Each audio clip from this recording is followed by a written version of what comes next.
नमो बुद्धाय, जय भीम, नमस्कार। मेरा नाम रविंद्र कुमार है और आज मैं नई किताब बाबा साहब की वेटिंग फॉर वीजा का आज शुरुआत कर रहा हूं, जिसमें बाबा साहब डॉक्टर अंबेडकर ने अपने जीवन से जुड़ी जो जातिगत भेदभाव संबंधी घटनाएं थी, कुछ घटनाएं उन्होंने इसमें वेटिंग फॉर वीजा में उन्होंने लिखा है।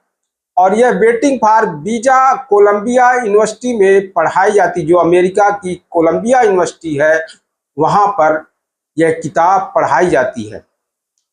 हम पहली घटना आज हम जो बचपन की बाबा साहब ने इसमें जिक्र किया है उसके बारे में आपके साथ साझा कर रहे हैं। बाबा साहब कहते हैं कि हमारा परिवार मूल रूप में बंबई प्रेसिडेंसी के रत्नागिरी जिले के दपोली तालुक का रहने वाला था। ईस्ट इंडिया कंपनी के शासन काल के प्रारंभ से ही मेरे पुरखे अपना पैतृक काम छोड़कर कंपनी की सेना में नौकरी करने लगे थे। मेरे पिता ने भी परिवार की परंपरा का निर्वाह करते हुए सेना में नौकरी कर ली। वह एक सेना अधिकारी के पद तक पहुंचे और सूबेदार बनकर रिटायर हुए। सेवानिवृत्त हो जाने के पश्चात मेरे पिताजी परिवार को लेकर दपोली आ गए। उनका वहीं बसने का इरादा था, लेकिन किसी कारण से उन्होंने अपना विचार बदल दिया। हम दपोली से सतारा आ गए और 1904 तक वहीं रहे। यह पहली घटना है जिसका मैं यहां वर्णन कर रहा हूं। जहां तक मुझे याद है कि यह लगभग 1901 में घटी थी, जब हम सतारा में ही थे। मेरी मां का तब तक निधन हो चुका था। मेरे पिता सतारा जिले के खटाव तालुका के गोरेगांव नामक एक स्थान में खजांची की नौकरी करने चले गए थे, जहां बंबई सरकार ने हजारों की संख्या में अकाल में मरने वालों लोगों को रोजगार देने के उद्देश्य से एक तालाब खोदने का काम शुरू किया था। गोरेगांव जाते समय मेरे पिता मुझे, मेरे बड़े भाई और मेरे परिनिर्वाण प्राप्त सबसे बड़ी बहन के 2 बेटों को मेरी बुआ और कुछ सुहृदय पड़ोसियों के हवाले कर गए। मेरी बुआ बहुत ही दयालु थी, लेकिन हमारी किसी तरह की सहायता करने के योग्य नहीं थी। वह कुछ बौनी थी और उनके पैरों में भी कुछ तकलीफ थी, जिसके कारण चलते समय उनके लिए किसी सहारे के बिना चलना फिरना बहुत ही कठिन था। कभी कभी तो उन्हें उठाना भी पड़ जाता था। मेरी 2 बहनें थीं। उन दोनों का भी विवाह हो चुका था और वे अपने अपने घरों में रह रही थीं। हमारी बुआ के असहाय होने के कारण खाना बनाना हमारे लिए एक समस्या बन गई थी, क्योंकि बुआ तो खाना बना ही नहीं पाती थी। हम चारों के चारों बच्चे स्कूल जाते और अपना खाना भी बनाते थे। हम रोटी तो बना नहीं पाते थे, इसलिए हम पुलाव पर ही रहते थे। पुलाव बनाना हमें सबसे आसान लगता था, क्योंकि इसमें चावल और बकरे का मांस मिलाने के अलावा और कुछ नहीं करना पड़ता था। मेरे पिता खजांची होने के कारण गोरेगांव छोड़कर हमें देखने सतारा भी नहीं आ सकते थे। इसलिए उन्होंने हमें पत्र लिखकर कहा कि हम गर्मियों की छुट्टियां बिताने उनके पास गोरेगांव आ जाएं। हम बच्चों की तो प्रसन्नता का ठिकाना ही नहीं रहा, क्योंकि उस समय तक हम में से किसी ने रेलगाड़ी देखी तक नहीं थी। खूब तैयारियां हुई यात्रा के लिए नई अंग्रेजी कमीजें, चमकीली जड़ाऊ टोपियां, नए जूते और रेशमी किनारे वाली धोतियां ली गई। मेरे पिता ने हमारी यात्रा से संबंधित सारी जानकारी हमें दे दी थी और यह भी कह रखा था कि हम उन्हें अपने रवाना होने की तारीख बता दें ताकि वह हमें लेने के लिए अपने चपरासी को स्टेशन भेज दे, जो हमें अपने साथ गोरेगांव ले जाएगा। इस योजना के अनुसार मैं, मेरा भाई और मेरा एक भांजा सतारा से चल पड़े। बुआ को हमने पड़ोसियों के हवाले छोड़ा जिन्होंने उनकी देखभाल करने का वचन दिया। रेलवे स्टेशन हमारे घर से 10 मील दूर था। हमने स्टेशन तक का तांगा किया। हमने इस अवसर के लिए खरीदे खास कपड़े पहने और खुशी खुशी घर से चल दिए। लेकिन मेरी बुआ रो रही थी और हम में से बिछुड़ने के दुख में पछाड़े मारकर रो रही थी। आगे बाबा साहब कहते हैं कि हम स्टेशन पहुंचे तो भाई ने हमारे टिकट लिए और मुझे तथा मेरे भांजे दोनों को 2-2 आने पैसे जेब खर्च के लिए दिए, जिन्हें हम अपनी इच्छा के अनुसार खर्च कर सकते थे। पैसे मिलते ही हमने तो ऐश मनानी शुरू कर दी और सबसे पहले लेमनेड की एक बोतल खरीद डाली। थोड़ी देर में ही रेलगाड़ी आ गई और हम लपक कर इसमें चढ़ गए कि कहीं वह हमें छोड़कर ही ना चली जाए। हमें पहले ही बता दिया गया था कि हमें मसूर में उतरना है, जो गोरेगांव जाने के लिए सबसे निकट का स्टेशन था। रेलगाड़ी शाम को 5 बजे मसूर पहुंची। हम अपना सामान लेकर वहां उतर गए। कुछ ही मिनटों में रेलगाड़ी से उतरे सभी यात्री अपने अपने गंतव्य पर जा चुके थे, लेकिन हम बेचारे बच्चे इस प्रतीक्षा में प्लेटफार्म पर खड़े रह गए कि पिताजी आएंगे या फिर उनका चपरासी आएगा जिसे भेजने का उन्होंने वायदा किया था। हमने बहुत देर तक प्रतीक्षा की किंतु कोई नहीं आया। इस प्रकार हमें 1 घंटा हो गया। स्टेशन मास्टर हमसे पूछताछ करने आया। उसने हमसे टिकट मांगे। हमने उसे टिकट दिखा दिए। फिर उसने हमसे पूछा कि हम सभी अभी तक यहाँ क्यों खड़े हैं। हमने उसे बता दिया कि हमें गोरेगांव जाना है और हम पिताजी या उनके चपरासी के आने की प्रतीक्षा कर रहे हैं, लेकिन उनमें से कोई भी नहीं आया। हमने स्टेशन मास्टर से यह भी बता दिया कि हमें यह भी नहीं पता कि गोरेगांव पहुंचा कैसे जाएगा। हम चारों ही लड़के अच्छे कपड़े पहने हुए थे। हमारे कपड़ों और बोलचाल से कोई नहीं जान सकता था कि हम अछूतों के बच्चे हैं। स्टेशन मास्टर तो वास्तव में यही समझ रहा था कि हम ब्राह्मण बच्चे हैं। हमें इस बुरे हाल में देखकर उसे अत्यधिक दुख हो रहा था। जैसा कि हिंदुओं में आम चलन है, स्टेशन मास्टर ने हमसे पूछ लिया कि हम कौन हैं। मैंने बिना कुछ सोचे समझे कह दिया कि हम महार हैं। महार उन समुदायों में से एक है जिन्हें बंबई प्रेसिडेंसी में अछूत समझा जाता है। यह सुनकर वह स्तब्ध रह गया। अचानक उसके चेहरे की रंगत बदल गई। हमें साफ दिखाई दे रहा था कि घृणा के एक विचित्र भाव ने उसे जकड़ लिया था।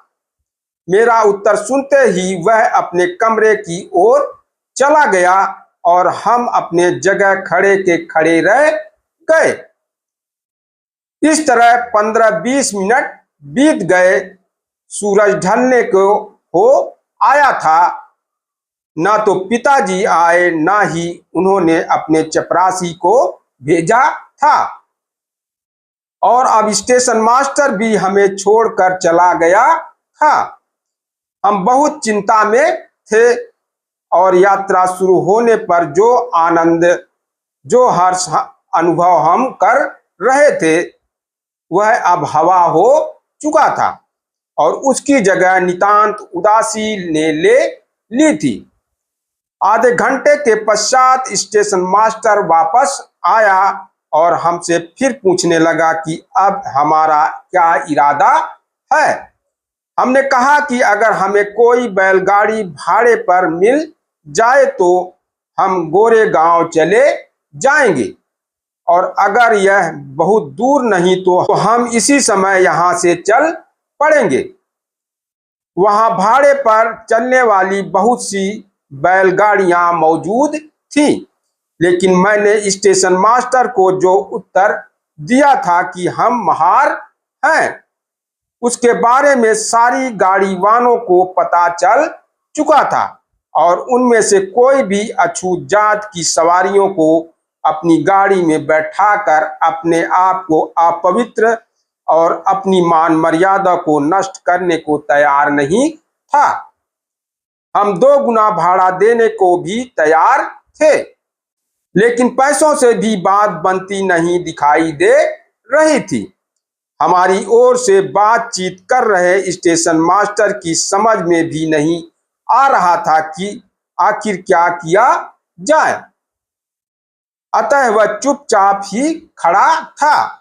अचानक जैसे उसे कोई युक्ति सूझी और उसने हमसे पूछा, तुम गाड़ी चला सकते हो? यह सोचकर कि वह हमारी मुश्किल का कोई हल निकालने का प्रयत्न कर रहा था, हम बोल पड़े, हाँ चला सकते हैं।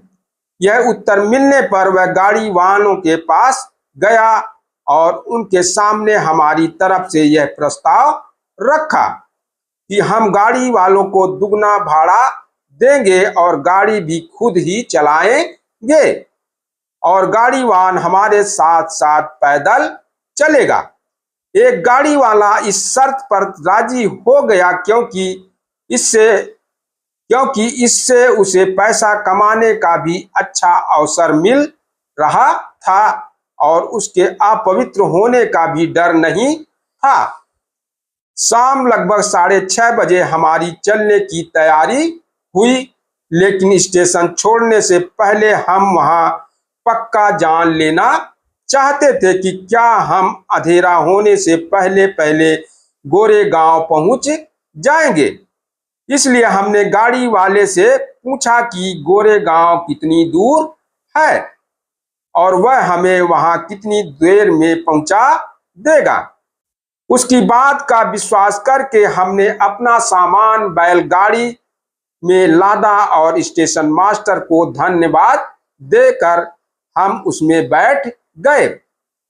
हम में से एक ने बैलगाड़ी की लगाम थाम ली और बैलगाड़ी चल पड़ी। गाड़ी वाला हमारे साथ साथ चल दिया। स्टेशन से कुछ दूर जाकर ही एक नदी पड़ती थी। यह एकदम सूखी हुई थी, बस कुछ जगहों पर छोटे छोटे गड्ढों में पानी भरा था। गाड़ी वाला हमसे बोला कि तुम लोग यहीं रुक कर खाना खा लो क्योंकि आगे कहीं पानी नहीं मिलने वाला था। हम उसकी बात मान गए। उसने हमसे थोड़ा भाड़ा मांग लिया ताकि वह भी गांव जाकर खाना खा आए।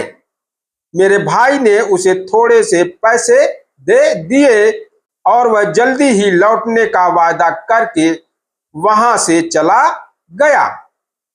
हमें बहुत जोर से भूख लग रही थी, इसलिए हमें प्रसन्नता हुई कि चलो कुछ खाने का अवसर तो मिला। मेरी बुआ ने पड़ोसिनों को लगाकर हमारे रास्ते के लिए खाने की कुछ बढ़िया चीजें बनवा दी थी। हमने अपनी खाने की टोकरी खोली और खाने लगे। हमें और निगलने के लिए पानी की जरूरत महसूस हुई। हम में से एक लड़का पास ही में नदी की तली में इकट्ठा पानी के गड्ढों से पानी लेने चला गया, लेकिन यह पानी वास्तव में पानी नहीं था। पानी के नाम पर वहां कीचड़ और उन गाय भैंसों और पशुओं का मलमूत्र जमा था जो वहां पानी पीने आते थे। वास्तव में वह पानी आदमियों के प्रयोग करने के योग्य नहीं था। उसमें से इतनी तेज सड़ाध आ रही थी कि हमारे लिए उसे पीना संभव नहीं था। इसलिए मन भरने से पहले ही हमें अपना खाना बंद कर देना पड़ा और हम गाड़ी वाले की इंतजार करने लगे। बहुत देर हो गई, वह नहीं आया। हम चारों ओर बस उसे देखते ही रहे। अंततः वह आ पहुंचा और हमने आगे की यात्रा शुरू की। कोई 4-5 मील तक तो हमने गाड़ी हाँकी और वह साथ साथ पैदल ही चलता रहा। फिर अचानक वह कूदकर गाड़ी में चढ़ बैठा और उसने हमारे हाथों से लगाम ले ली। हमें उसका यह व्यवहार कुछ विचित्र सा लगा कि अपनी तमाम धार्मिक शंकाओं को ताक पर रखकर हमारे साथ उसी गाड़ी में बैठने को राजी हो गया था, जबकि शुरू में उसने अपनी गाड़ी अपवित्र होने के भय से भाड़े पर देने से मना कर दिया था। लेकिन इस बारे में उससे कोई भी प्रश्न करने का हमारा साहस नहीं हुआ। हम तो जल्दी से जल्दी अपनी मंजिल अर्थात गोरेगांव पहुंचने की चिंता में थे। कुछ दूरी तक तो हमारा मन गाड़ी की चाल में रमा रहा, लेकिन फिर जल्दी ही चारों तरफ अंधेरा छा गया। सड़क के किनारे की बत्तियां तो यहाँ नहीं थी जो अंधेरा छट जाता। आसपास कोई आदमी या औरत या फिर पशु भी नहीं आ जा रहे थे कि हमें उनके बीच होने का ही आभास होता। हमें अपने चारों ओर फैले एकाकीपन से डर लगने लगा। हमारी चिंता बढ़ती जा रही थी। हमने अपना सारा साहस बटोरा। हम मसूर से बहुत दूर आ चुके थे। अब 3 घंटे से ज्यादा बीत चुके थे, लेकिन गोरेगांव का कहीं भी अता पता नहीं था। हमारे मन में एक अजीब सा विचार आया। हमें संदेह हुआ कहीं इस गाड़ी वाले के मन में खोट तो नहीं है। यह हमें किसी सुनसान जगह पर ले जा रहा है जहां यह हमें मार डालेगा। हमने सोने के आभूषण पहन रखे थे और इस कारण हमारा संदेह और भी पक्का हो गया था। हम गाड़ी वाहन से प्रश्न पर प्रश्न करने लगे कि गोरेगांव कितनी दूर है और हमें वहां पहुंचने में इतनी देर क्यों लग रही है। गाड़ी वाला बस यही कहता रहा, ज्यादा दूर नहीं है, हम शीघ्र ही वहां पहुंच जाएंगे।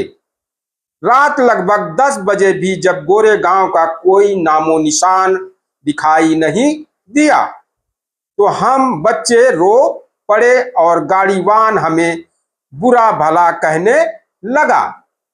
हमारा रोना धोना बहुत देर तक चलता रहा।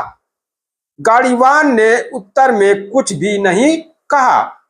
अचानक कुछ दूरी पर हमें प्रकाश की किरण दिखाई दी। गाड़ीवान बोला, वह रोशनी देख रहे हो?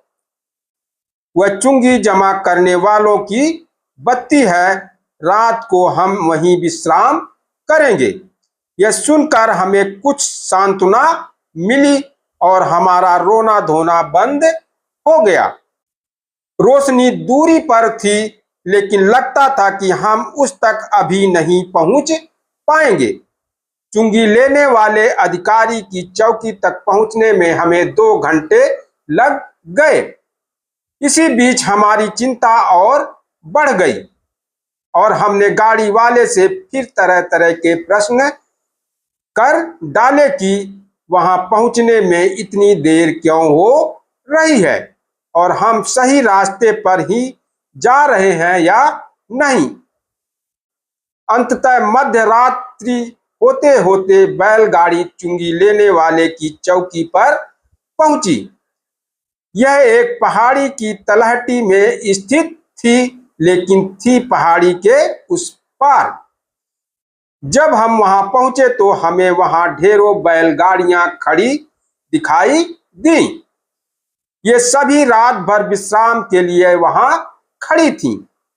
हमें बहुत तेज भूख लग रही थी और हम कुछ खाना चाहते थे, लेकिन वहां फिर वही पानी की समस्या थी और हमने अपने गाड़ीवान से फिर पूछा कि क्या यहाँ पानी मिल सकेगा। उसने हमें सचेत किया कि चुंगी लेने वाले खुद हिंदू हैं और अगर हमने सच सच बता दिया कि हम महार हैं तो हमें कोई पानी वानी नहीं देने वाला है। वह बोला, यह कहकर देख लो कि हम मुसलमान हैं, शायद पानी मिल जाए।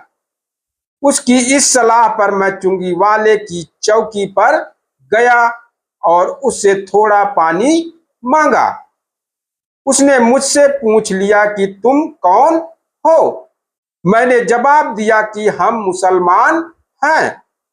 मुझे उर्दू बहुत अच्छी आती थी। मैंने उससे उर्दू में ही बात की, जिससे मेरे असली मुसलमान होने का कोई संदेह ना रह जाए। किंतु यह युक्ति भी काम नहीं आई और उसने बड़ी रुखाई से उत्तर दिया, तुम्हारे लिए किसी ने पानी धर रखा है क्या? पहाड़ी पर पानी है, अगर जाना चाहो तो जाकर ले आओ। मेरे पास कोई पानी वानी नहीं है। और यह कहकर उसने मुझे चलता किया।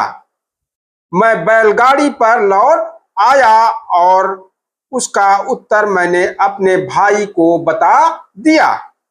पता नहीं भाई ने क्या सोचा, उसने बस हमसे इतना कहा कि अब लेट जाओ।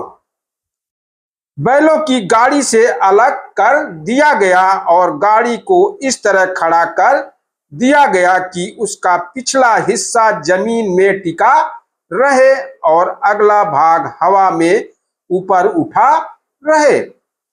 हमने अपने बिस्तर बैलगाड़ी के अंदर सबसे नीचे के तख्तों पर लगा लिए और अपने शरीर को आराम देने के लिए उन पर लेट गए। अब हम एक सुरक्षित जगह पहुंच चुके थे, इसलिए हमें इस बात की चिंता नहीं थी कि अब क्या होगा। लेकिन हमारा मन रह रहकर हाल की ताजा घटना की ओर चला जाता था। हमारे पास ढेर सारा खाना था।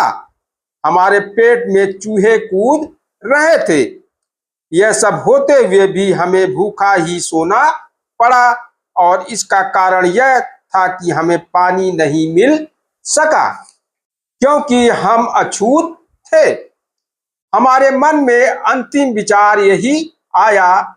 मैंने सोचा कि हम एक सुरक्षित जगह आ गए थे। स्पष्ट था कि मेरा बड़ा भाई अभी भी सशंकित था। उसने कहा कि हम चारों का एक साथ सो जाना समझदारी नहीं होगी, कुछ भी हो सकता है। उसने सलाह दी कि एक बार में हम में से 2 को सोना है और 2 को चौकीदारी करनी है। इस तरह हमने वह रात पहाड़ी की तलहटी में बिताई। सुबह 5 बजे हमारा गाड़ीवान आ गया और बोला कि हमें तुरंत गोरेगांव के लिए चल देना चाहिए, लेकिन हमने स्पष्ट इनकार कर दिया। हमने उससे कह दिया कि हम 8 बजे से पहले बिल्कुल नहीं हिलेंगे। हम कोई जोखिम मोल लेना नहीं चाहते थे। गाड़ीवान कुछ नहीं बोला। इस तरह हम वहां से 8 बजे चलकर 11 बजे गोरेगांव पहुंच गए। मेरे पिताजी हमें देखकर चकित रह गए और उन्होंने हमें बताया कि उन्हें हमारे आने की कोई सूचना नहीं मिली थी। हमने उन्हें बताया कि हमने सूचना दी थी, लेकिन उन्होंने किसी प्रकार की जानकारी मिलने से इनकार कर दिया। बाद में पता चला कि गलती पिताजी के नौकर की थी। उसे हमारा पत्र मिल तो गया था, लेकिन वह उसे पिताजी को देना भूल गया था। इस घटना का मेरे जीवन में अत्यंत महत्वपूर्ण स्थान है। जब यह घटना घटी उस समय मैं 9 वर्ष का लड़का था, लेकिन इस घटना ने मेरे मन पर अमिट छाप छोड़ी है। इस घटना से पहले मैं यह तो जानता था कि मैं अछूत हूं और अछूतों को कुछ अपमानजनक परिस्थितियां और भेदभाव का शिकार होना पड़ता है। उदाहरण के रूप में मैं जानता था कि मैं स्कूल में अपनी कक्षा के विद्यार्थियों के बीच में नहीं बैठ सकता था, बल्कि मुझे एक कोने के अकेले में बैठना पड़ता था। मैं जानता था कि स्कूल में मुझे अपने लिए अलग से टाट रखना था और कक्षा में उसी पर पलथी मारकर बैठना था, तथा स्कूल की सफाई के लिए रखा गया नौकर मेरे टाट को हाथ नहीं लगा सकता था। इसलिए मुझे इस टाट के टुकड़े को रोज शाम को घर ले जाना होता था और अगली सुबह वापस स्कूल लाना होता था। स्कूल में भी मुझे पता रहता था कि सवर्ण वर्ग के बच्चे प्यास लगने पर नल खोलकर अपनी प्यास बुझा सकते थे। इस काम के लिए उन्हें बस अध्यापक की अनुमति लेने की आवश्यकता पड़ती थी, लेकिन मेरी स्थिति बिल्कुल भिन्न थी। मैं नल को छू तक नहीं सकता था और जब तक कोई सवर्ण व्यक्ति मेरे लिए नल ना खोले मैं अपनी इच्छा से प्यास नहीं बुझा सकता था। मेरे मामले में अध्यापक की अनुमति पर्याप्त नहीं थी। इसके लिए स्कूल के चपरासी की उपस्थिति आवश्यक होती थी, क्योंकि वही अकेला ऐसा व्यक्ति था जिसका उपयोग कक्षा अध्यापक ऐसे काम के लिए कर सकते थे। अगर चपरासी नहीं होता तो मुझे प्यासा ही रहना पड़ता था। इस स्थिति को संक्षेप में इस प्रकार कहा जा सकता है कि चपरासी नहीं तो पानी भी नहीं। घर पर मैं जानता था कि कपड़े धोने का काम मेरी बहनें करती थी। यह बात नहीं कि सतारा में धोबी नहीं थे, यह बात नहीं कि हमारे पास धोबी को देने के लिए पैसे नहीं थे। मेरी बहनें इसलिए कपड़े धोती थीं क्योंकि हम अछूत थे और कोई भी धोबी किसी अछूत के कपड़े धोने के लिए तैयार नहीं था। लड़कों की हजामत करने या बाल काटने का काम हमारी बड़ी बहन ही करती थी, जो हमारे बाल काट काट कर नाई के काम में दक्ष हो गई थी। यह बात नहीं थी कि हमारे पास नाई को पैसे देने के लिए नहीं थे। हजामत बनाने और बाल काटने का काम मेरी बहन इसलिए करती थी क्योंकि हम अछूत थे और कोई भी नाई किसी अछूत का बाल काटने के लिए तैयार नहीं होता था। मैं यह सब जानता था, लेकिन इस घटना से मुझे ऐसा झटका लगा जैसे पहले कभी नहीं लगा था और इस घटना ने मुझे छुआछूत के बारे में सोचने को बाध्य कर दिया, जो इस घटना से पहले मेरे लिए उसी तरह एक आम बात थी जैसे यह बहुत सारे स्पृश्यों और अछूतों के लिए थी।